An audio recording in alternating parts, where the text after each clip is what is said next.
हूँ मैं the Venetian resort hotel. इसके अंदर मैंने देखा था कि बहुत अच्छा बना हुआ है अंदर से, तो मैंने सोचा कि एक बार आपको ये भी दिखा दिया जाए। मकाऊ के विजिटिंग प्लेस में से एक है ये द वेनेटियन होटल।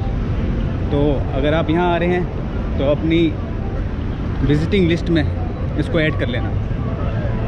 एक्चुअल में मकाऊ जो है वो घूमने के लिए है रात में। यहाँ पर रात में आप आराम से घूम भी सकते हैं क्योंकि गर्मी होती नहीं है, मौसम बहुत अच्छा हो जाता है। लेकिन पूरी रात कम है मकाऊ को एक्सप्लोर करने के लिए। बहुत अच्छा लगता है मकाऊ रात में, नज़ारा देखने लायक होता है यहाँ पर रात का। मतलब जैसा हमारे यहाँ दिवाली पर होता है ना, यहाँ रोज़ होता है, यहाँ रोज़ दिवाली है।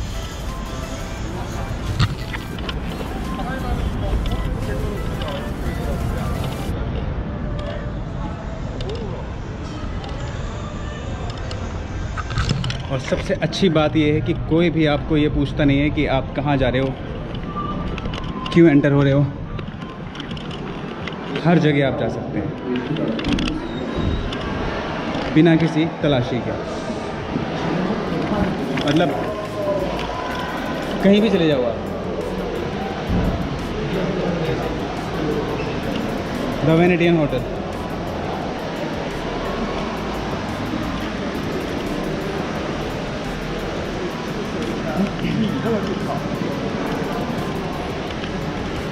कुछ म्यूज़ियम टाइप का बना रखा है।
और इसके आगे मैं वीडियो नहीं बना पाऊँगा क्योंकि पीछे फिर यहाँ पर कैसीनो है।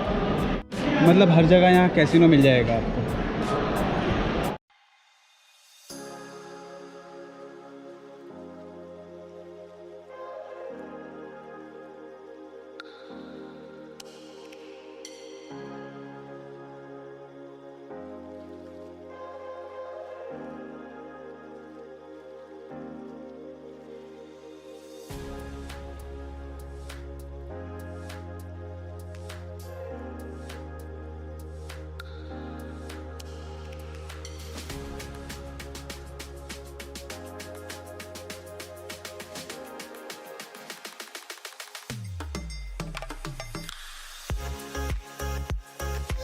अस्सलाम वालेकुम, सत श्री अकाल, नमस्ते। आपका फिर से एक बार स्वागत है गाइस।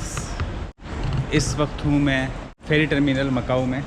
और कल मैं लेट हो गया था तो मुझे अपनी एक फ्रेंड से मिलना था, उसका नाम है मिचिली। तो मैंने काउच सर्फिंग की रिक्वेस्ट भेजी थी उनको, तो उन्होंने मुझे बोला कि वो आज मुझसे मिलना चाहती हैं। और कल मैं जब घूम रहा था कैसीनो वगैरह तो मैं काफ़ी लेट हो गया था और इस चक्कर में मैं यहीं रुक गया था क्योंकि मैंने सोचा कि रात का जो टिकट होता है फेरी का हांगकांग का वो थोड़ा महंगा होता है। मैंने सोचा मॉर्निंग में ले लूँगा आराम से। और मेरा ये भी प्लान था कि मैं बाई बस जाऊँ क्योंकि मुझे यहाँ पर से जो ब्रिज है मकाऊ और हांगकांग के बीच में जो ब्रिज बना हुआ है वो बहुत खूबसूरत ब्रिज है, समुंदर के ऊपर बना हुआ है वो। तो मैं सोच रहा था कि मैं वहाँ से होकर जाऊँ, तो वो मोमेंट मैं कैप्चर करना चाहता था, मतलब देखना चाहता था। खैर वो मैं नहीं कर पाया, तो मैं रात को यहीं रुक गया था। यहीं ऊपर आपको जगह मिल जाती है सीट वेटिंग एरिया में। तो थोड़ी मुश्किल तो हुई लेकिन मज़ा आया। ये मेरे साथ फर्स्ट टाइम एक्सपीरियंस था मेरा कि मैं किसी टर्मिनल पर रुका हूँ रात को। तो बहुत सारे लोग सो रहे थे, मैं अकेला नहीं था, बहुत सारे लोग लेटे हुए थे वहाँ पर। तो मैंने भी एडजस्ट कर लिया। हाँ, कंफर्टेबल नहीं सो पाया लेकिन थोड़ा बहुत बीच बीच में आँख खुलती रही और सोता रहा। तो खैर मैं आपको अब जो चीज़ें एक्सप्लोर करने वाला हूँ, जो तो मुझे ये मौका मिला है और यहाँ पर रुकने का, तो मैंने सोचा कि आज का दिन और स्पेंड किया जाए मकाऊ में। वैसे तो एक दिन काफ़ी है मकाऊ के लिए, तो आप जो मेन चीज़ें हैं आप उन चीज़ों को कवर कर सकते हो, लेकिन मेरे पास आज का दिन और है। वक्त हो रहा है इस टाइम मॉर्निंग में 12:43 यहाँ के, और इंडिया में जो टाइम है इस टाइम 10:10। तो मैं आपको थोड़ी 2-3 चीज़ें यहाँ के टर्मिनल के बारे में बता देता हूँ कि अगर आप यहाँ पर आते हैं और आपके पास में लगेज है, फॉर एग्ज़ाम्पल आप मकाऊ आ रहे हैं, आपके पास में लगेज है और आपको बाहर निकल कर घूमना है, तो आप अपना लगेज यहीं रख सकते हैं। आप मेरे पीछे देख रहे होंगे, मैं थोड़ा पास से जाके दिखा देता हूँ आपको। एक्चुअली यहाँ पर जो इंग्लिश है, इंग्लिश के अंदर पुर्तगाली लैंग्वेज का मिक्स है। यहाँ पर आपको पुर्तगाली और चाइनीज़ कल्चर दोनों मिक्स मिलेगा, क्योंकि जो ये आइलैंड है मकाऊ, ये पुर्तगाली आए थे यहाँ पर, उन्होंने बनाया था, और 1999 तक पुर्तगाली यहाँ पर ही थे। उसके बाद में मेरे ख्याल से गए हैं, बाकी आप गूगल करके देख सकते हो। अच्छा, ये जो मशीन है आप जो देख रहे हैं ये वाली, इसमें आप सामान रख सकते हैं। ये जो इस तरह से ये बने हुए हैं लोकर्स, तो बड़े लोकर्स जो हैं उसका ये रेंट लेते हैं आई थिंक लार्ज, यहाँ पे दिख रहा होगा आपको, जो लार्ज लोकर्स हैं फर्स्ट 2 आवर्स के लिए उसका 40 है और स्मॉल का 30 है। तो इसी तरीके से जो अगर आपका टाइम 4 घंटे का हो जाता है तो 40 है आपका, और उससे ऊपर जाता है तो लार्ज का 60 है। तो इस तरीके से इसमें यहाँ पर टाइमिंग लिखा हुआ है, और आप इसमें आकर सामान रख सकते हैं, आपको किसी की हेल्प की ज़रूरत नहीं है। इसमें जो नोट डलते हैं वो 10 के और 20 के डलते हैं, इस चीज़ का ध्यान रखें। 10 का और 20 का नोट डलेगा इसमें, और कोई दूसरा नोट ये नहीं एक्सेप्ट करती। तो कुछ भी आपको सामान रखना है, आप अपना यहाँ पे चाइनीज़ और इंग्लिश लैंग्वेज चूज़ करके, फॉर एग्ज़ाम्पल इस तरीके से आप इसमें अपना एक कोड डाल के सामान रख सकते हैं। ये चाइनीज़ आ गया है लैंग्वेज का, तो इसमें दोनों ऑप्शन है, चाइनीज़ का और इंग्लिश का, दोनों का है। आपको लैंग्वेज करनी है, आपको अपना लोकल नंबर यहाँ पर डालना है, आपको यहाँ लोकल नंबर डालना है, यहाँ पे आपको अपना पासवर्ड डालना है, और उस पासवर्ड को डालकर आपको ये अनलॉक हो जाएगा और उसमें आप अपना सामान रख सकते हैं। तो ये प्रोसेस है सामान रखने का, और जब आप आएंगे तब आपको पेमेंट करनी है। स्टार्टिंग में आपको जो पेमेंट करनी होती है वो 20 या 30 डॉलर करने होते हैं, स्टार्टिंग अमाउंट जो होता है। उसके बाद में आप जब भी आएंगे, आप चाहें 10 घंटे बाद आएँ, चाहे 12 घंटे बाद आएँ, जो भी आपका अमाउंट बनेगा उस हिसाब से वो आपको यहाँ पे करना होता है। तो ये एक अच्छी चीज़ है। एक्चुअली में मेरे साथ क्या हुआ, कल मैंने यहाँ पर सामान रखा था और मैं कैसीनो वगैरह, मतलब मुझे बहुत अच्छा लग रहा था, रात का जो मकाऊ था, तो मैं उसमें घूमने में लग गया, और उसको घूमते घूमते मैं इतना लेट हो गया कि मुझे $120 देना पड़ा एक्स्ट्रा। $30 मैं यहाँ पे इसमें मैं डाल के गया था, मैंने सोचा उस $30 में काम हो जाएगा। $30 मतलब था वो 2 घंटे के लिए, और तो मैं सोच रहा था 2 घंटे, या फिर अगर उसमें ज़्यादा भी लगा तो 4 घंटे हो जाएंगे, लेकिन वो बढ़ता रहा टाइम और मैं घूमता रहा बाहर, उसमें मुझे पता ही नहीं चला। तो जब मैं आया तो मुझे $120 और पे करना पड़ा। लेकिन आज मैं अपना सामान साथ में लेकर घूमूंगा, क्योंकि कल का जो मैंने $120 पे किया है ना, तो मैं अभी तक वो मुझे थोड़ा ठीक नहीं लगा कि वो ज़्यादा खर्चा हो गया। एक्चुअली जब भी कुछ अलग से खर्चा हो जाता है मेरे ट्रैवल पर, तो मुझे ठीक नहीं लगता। सारी चीज़ें मैं मैनेज करके चलता हूँ, तो मेरे हिसाब से अगर वो अनमैनेज हो जाती हैं तो मैं उस पैसे को कहीं ना कहीं से मैनेज कर लेता हूँ। तो आज मैं सामान रखने वाला नहीं हूँ, आज मैं अपने साथ ही लेकर घूमूंगा, क्योंकि मेरा बैग जो है वो ज़्यादा बड़ा भी नहीं है, तो ईज़िली मैं कैरी कर सकता हूँ। और अगर आप ट्रैवल कर रहे हैं, सोलो हैं, तो मैं भी आपको यही सजेस्ट करूँगा कि आप कम से कम चीज़ों को लेकर साथ में चलें। तो ये है मकाऊ फेरी टर्मिनल। जिन लोगों ने मेरा पुराना वीडियो नहीं देखा है उनके लिए मैं एक बार आपको फिर से दिखा देता हूँ। ये है मकाऊ फेरी टर्मिनल। अगर आप हांगकांग से बाय फेरी मकाऊ आते हैं तो आपको यहाँ पर आना होता है, और यहाँ से आपको ईज़िली बाहर से शटल बस मिल जाती है जो फ्री होती है, वो आपको सेंट्रल मकाऊ तक लेकर जाएगी, और उसके बाद में आपको पब्लिक बसेस मिल जाएंगी। जो बस यहाँ से शटल बस जो चलती है वो फ्री होती है। तो यहाँ पर सेंट्रल के लिए काफ़ी सारी बसेस हैं, अलग अलग एरिया में जाती हैं। आपको जिस भी एरिया में जाना है वो फर्स्ट राइड आपको यहाँ से फ्री मिलेगी। हाँ, अब मैं आपको बता देता हूँ कि सिम, एक्चुअली मेरे साथ में मैंने सिम भी जो ले रखा था वो हांगकांग का ले रखा था, क्योंकि मुझे यहाँ पर एक दिन के लिए आया था, तो मैंने सिम रोमिंग वाला ले लिया था। तो अब मुझे यहाँ का एक सिम और लेना पड़ेगा, क्योंकि मेरा डाटा ख़त्म हो गया है।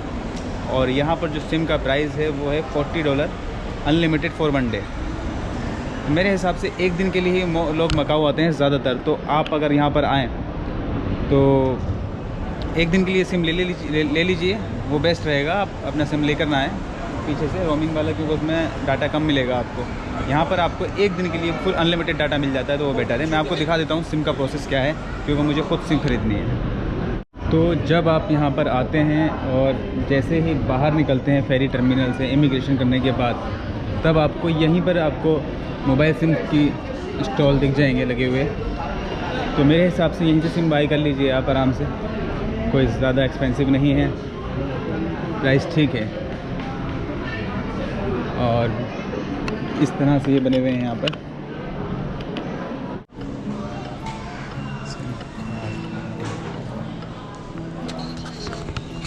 हेलो। तो मैंने लिया है सिम कार्ड 3 डेज़ के लिए, जिसमें 2 GB डाटा मिल रहा है, और ये हांगकांग और मकाऊ दोनों के लिए है, क्योंकि मुझे वापस हांगकांग जाना है और एक दिन वहाँ पर स्पेंड करना है, इसीलिए मैंने दोबारा से ये ली। तो मुझे $45 में मिल गया है, और इसमें 2 GB डाटा है। It is activated now? Yeah, already anyway, you can try. Okay, thank you. You're welcome. और यहीं से आपको एक डील भी मिल जाती है जो $150 में होती है 1 डे टूर की। अगर आपको बाहर जाकर टूर करना है मकाऊ का, आपके पास में अगर कम समय है, तो 1-1.5 घंटे में ये आपको एक पूरा सिटी टूर करा देते हैं ओपन बस में, जिसका प्राइस है $150। तो ये भी ठीक ऑप्शन है। अगर आपके पास वक्त नहीं है तो आप इस तरह से भी कर सकते हैं। टर्मिनल से बाहर निकलकर मैं बस में नहीं गया, तो क्या हिसाब है यहाँ पर वो मुझे देखना था। और यहाँ कुछ भाई पहलवानी कर रहे हैं।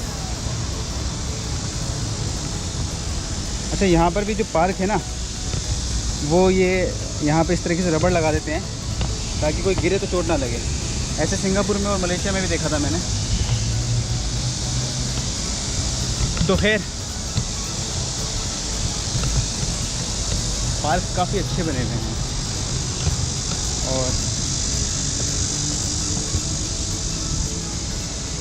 ये भी रबड़ है, ये पत्थर नहीं है, लग रहा है पत्थर जैसा, लेकिन ये भी रबड़ का है।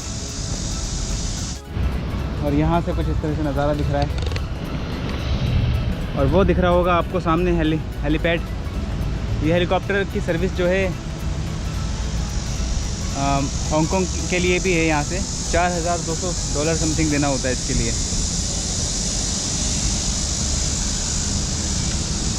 ओह माय गॉड, मेरा सामान गिर गया।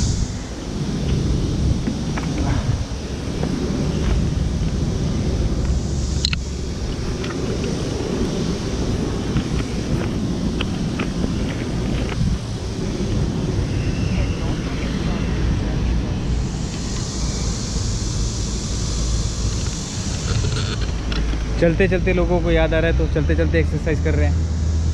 धूप बहुत ज़्यादा है,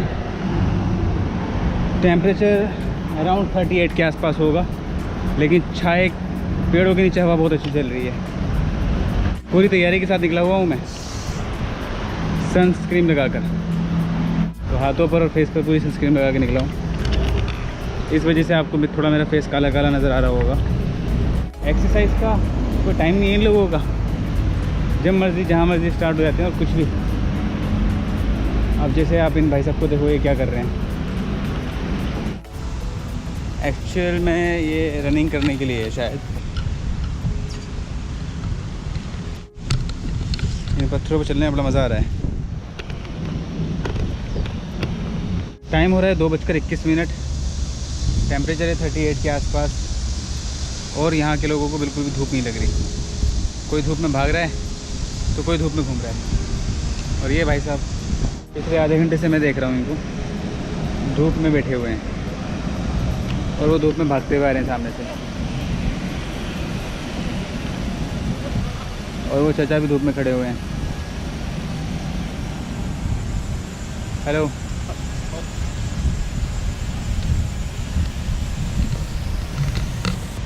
तो भाइयों, सलाम है इनके जज्बे को।